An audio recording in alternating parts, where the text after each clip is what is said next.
हरियाणा की हर अपडेट के लिए बेल आइकन दबाएं और सब्सक्राइब करें STV हरियाणा न्यूज। नमस्कार, आप देख रहे हैं फटाफट हरियाणा और मैं हूं आपके साथ शुभेंदु सिंह। प्रदेश के गृह मंत्री अनिल विज ने चंडीगढ़ में प्रेस कॉन्फ्रेंस की, जिसमें विज ने बताया कि हरियाणा में मास्क न लगने पर थूकने पर 500 रुपए का जुर्माना होगा। गर्मी का पारा चढ़ने के साथ साथ मेरा पानी मेरी विरासत को लेकर भी राजनीति गर्मा चुकी है। नेता प्रतिपक्ष भूपेंद्र सिंह हुड्डा ने प्रदेश सरकार को किसान विरोधी करार देते हुए फैसले को जल्द वापस लेने की मांग की।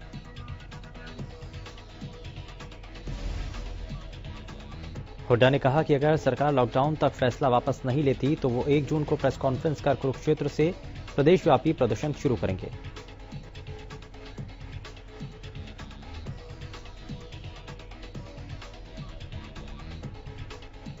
हुड्डा ने कहा कि अगर सरकार लॉकडाउन तक फैसला वापस नहीं लेती है, लॉकडाउन के चौथे चरण का आखिरी सप्ताह चल रहा है और लगभग सिरसा के सभी बाजार और दुकानें खुल गई हैं। लेकिन जब शुरुआती दौर में लॉकडाउन अपने पीक पर था और हर तरफ से कामकाज पर रोक लग गई थी तो मजदूरी करने वाले व्यक्ति पर खाने का संकट था और इसी के साथ लॉकडाउन का सबसे बड़ा असर दिव्यांगों को झेलना पड़ा था।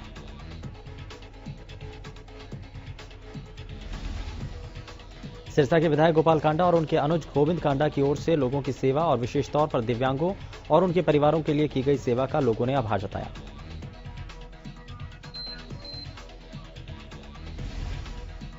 विश्व हिंदू परिषद के राष्ट्रीय प्रवक्ता सुरेंद्र जैन रोहतक में RSS कार्यालय में आयुर्वेदिक दवाइयों का वितरण करने पहुंचे।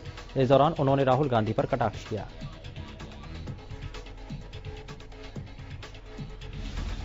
उन्होंने कहा कि जब राहुल गांधी को महाराष्ट्र में फायदा उठाना था तो वहां गठबंधन की सरकार बना ली, लेकिन अब जिम्मेदारी निभाने की बात आई है तो उन्होंने अपना पल्ला झाड़ दिया।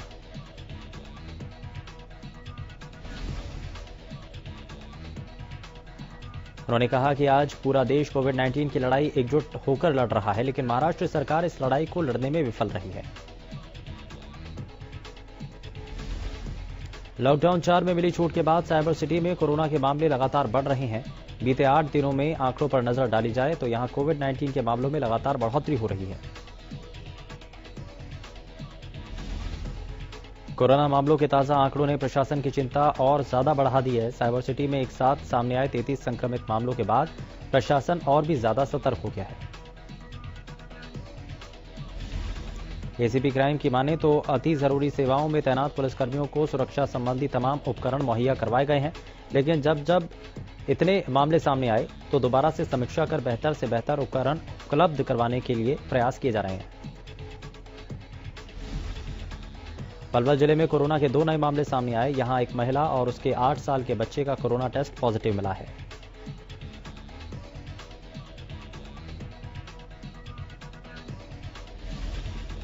गोहाना में रेलवे विभाग का एक कर्मचारी कोरोना पॉजिटिव मिलने के बाद अब गोहाना प्रशासन ने रेलवे कॉलोनी को कंटेनमेंट जोन घोषित कर दिया है। वहीं दूसरी ओर गोहाना में इससे पहले 2 कॉलोनियों में मिले कोरोना पॉजिटिव की रिपोर्ट नेगेटिव आने के बाद अब दोनों कॉलोनियों की प्रशासन ने राहत देते हुए कॉलोनियों को कंटेनमेंट जोन से बाहर कर दिया है। उकलाना में बीते दिन कोरोना के 2 केस पॉजिटिव आने के बाद उपायुक्त ने उकलाना के एक विशेष इलाके में कंटेनमेंट जोन घोषित कर दिया। बावजूद इसके उकलाना में किसी तरह का कोई पालन होता दिखाई नहीं दे रहा। वहीं पुलिसकर्मी ही डीसी के आदेशों की अवमानना कर रहे हैं। कंटेनमेंट जोन में आवागमन जारी है। उकलाना के एक बैंक के बाहर लोग बिना किसी सोशल डिस्टेंसिंग और मास्क के दिखाई दिए। लॉकडाउन का चौथा चरण चल रहा है। लॉकडाउन लगाया तो इसलिए गया था ताकि लोग सोशल डिस्टेंस को बनाए रखें, जिससे कोरोना के खतरे को कम किया जा सके, लेकिन नारनौल में व्यापारी जिला प्रशासन सरकार के आदेशों को ठेंगा दिखा रहे हैं। नारनौल में प्रशासन ने व्यापारियों को नियमों का पालन करते हुए अपनी दुकानें खोलने की छूट दी थी, लेकिन व्यापारी ना तो प्रशासन के नियमों का पालन कर रहे हैं और ना ही व्यापारियों के चेहरे पर मास्क है। तस्वीरों में भी देखा जा सकता है कि किस तरह से बाजारों में पहले की तरह ही लोगों का हुजूम उमड़ पड़ा है। ना लोग नियमों का पालन कर रहे हैं, ना ही व्यापारी सख्ती दिखा रहे हैं। रादौर में बैंकों के बाहर लोगों को अग्नि परीक्षा देनी पड़ रही है। बैंकों के बाहर खड़े उपभोक्ताओं के लिए कोई भी इंतजाम नहीं है। ऐसे में ग्राहकों को तपती गर्मी में मजबूरन अपने काम के लिए लाइनों में लगना पड़ रहा है। उपभोक्ताओं का कहना है कि बैंकों की ओर से कोई इंतजाम न होना काफी निंदनीय है। लोगों का कहना है कि वो कई कई घंटे धूप में खड़े होने को मजबूर हैं। सिरसा में नगर पालिका कर्मचारी संघ ने लघु सचिवालय पर जमकर प्रदर्शन किया।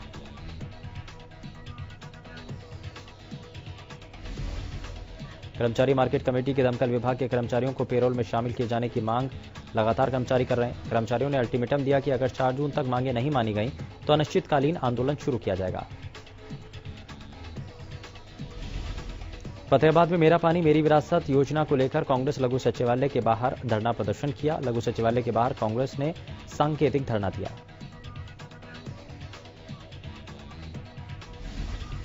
प्रदेश कांग्रेस कमेटी अध्यक्ष कुमारी सैलजा और अखिल भारतीय कांग्रेस कमेटी के मीडिया प्रभारी रणदीप सुरजेवाला धरने पर बैठे। आपको बता दें कि सरकार के द्वारा शुरू की गई मेरा पानी मेरी विरासत योजना का लगातार किसानों की ओर से विरोध हो रहा है। किसानों का कहना है कि ये योजना उनके हित में नहीं है। एक तरफ कोरोना का कहर जारी तो दूसरी तरफ नांगल चौधरी नगर पालिका वार्ड नंबर 3 के वार्डवासी पानी के लिए तरस रहे हैं। परेशान लोगों ने शहर के जलघर के सामने सोशल डिस्टेंस का पालन करते हुए प्रशासन के खिलाफ प्रदर्शन कर पानी की मांग की। इस रबी सीजन में गेहूं उत्पादन फिर रिकॉर्ड स्तर पर पहुंचने की उम्मीद है। ये चौथी बार है जब देश में लगातार गेहूं का रिकॉर्ड उत्पादन हुआ है।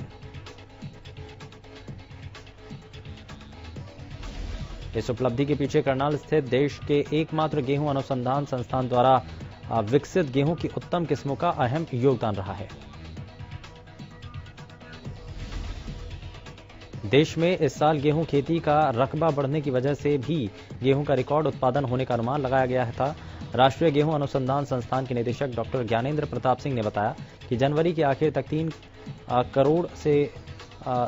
3 करोड़ 36.1 लाख हेक्टेयर क्षेत्र में गेहूं की बुआई हुई थी।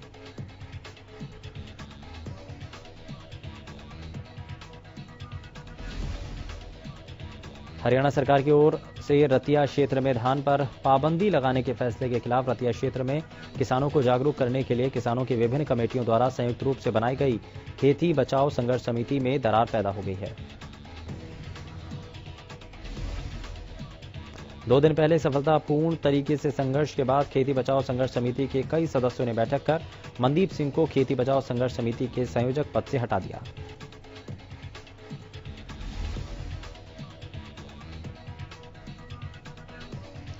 वहीं संयोजक पद से हटाने पर मनदीप सिंह ने प्रेस कॉन्फ्रेंस के दौरान हरियाणा न्यूज से खास बातचीत में बताया कि कुछ लोग किसान आंदोलन को अधिकारियों और राजनीतिक लोगों के साथ मिलकर फेल करना चाहते थे। उन्होंने कहा कि कुछ लोगों ने राजनीतिक साजिश के तहत फायदा उठाने के लिए ही उन्हें पद से हटाया है।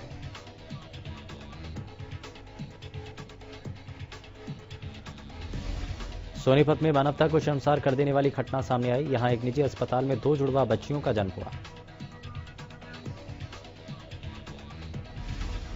जुड़वा बच्चियों में से एक की मौत हो गई। अस्पताल प्रशासन पर आरोप है कि उन्होंने दूसरी जिंदा बच्ची को भी मृत समझकर डस्टबिन में फेंक दिया।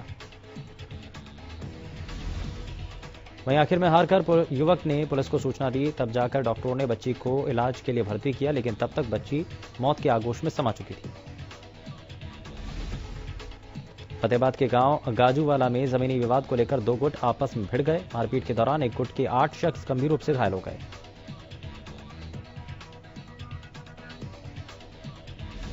घायलों में महिलाएं भी शामिल हैं। इस बीच घायलों का यह भी कहना है कि टोहाना अस्पताल में उनका ठीक तरह से इलाज नहीं किया गया। फरीदाबाद में बाउंसर और सिक्योरिटी गार्ड की गुंडागर्दी देखने को मिली, जहां एसपीआर सोसाइटी में रहने वाले एक बुजुर्ग दंपति को सोसाइटी के बाउंसर और सिक्योरिटी गार्ड ने बुरी तरह से पीटा। टोहाना पुलिस ने गुप्त सूचना के आधार पर 5 नशा तस्करों को गिरफ्तार किया, जिनके पास से पुलिस ने 3 किलो अफीम बरामद की है।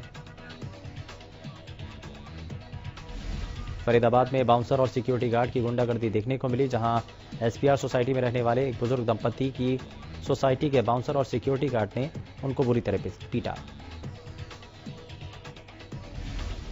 सोनीपत में अकबरपुर बरोटा रोड के पास एक पुलिसकर्मी का शव मिलने से सनसनी फैल गई। पुलिसकर्मी का शव संदिग्ध परिस्थितियों में मिला, जिसके तन पर कपड़े भी नहीं थे। जानकारी के मुताबिक मृतक का नाम राजवीर था, जिसकी उम्र 52 साल थी। मृतक पुलिस लाइन में कैशियर के पद पर तैनात था।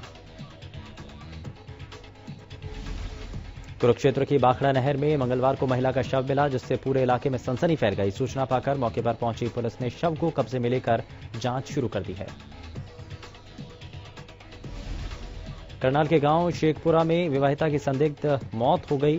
परिजनों का कहना है कि ससुराल पक्ष के लोगों ने दहेज की मांग करते हुए विवाहिता के साथ कई बार मारपीट की थी। टोहाना के गीता कॉलोनी में पुलिस ने छापेमारी कर 2000 लीटर देसी शराब जब्त की। तोशाम एसडीएम ने रविवार को तोशाम के सभी बाजार बंद रखने के निर्देश जारी किए। आपको बता दें कि एसडीएम स्थानीय उपमंडल परिसर स्थित अपने कार्यालय में विभिन्न विभागों के अधिकारियों और व्यापार मंडल के प्रतिनिधियों की बैठक को संबोधित कर रहे थे।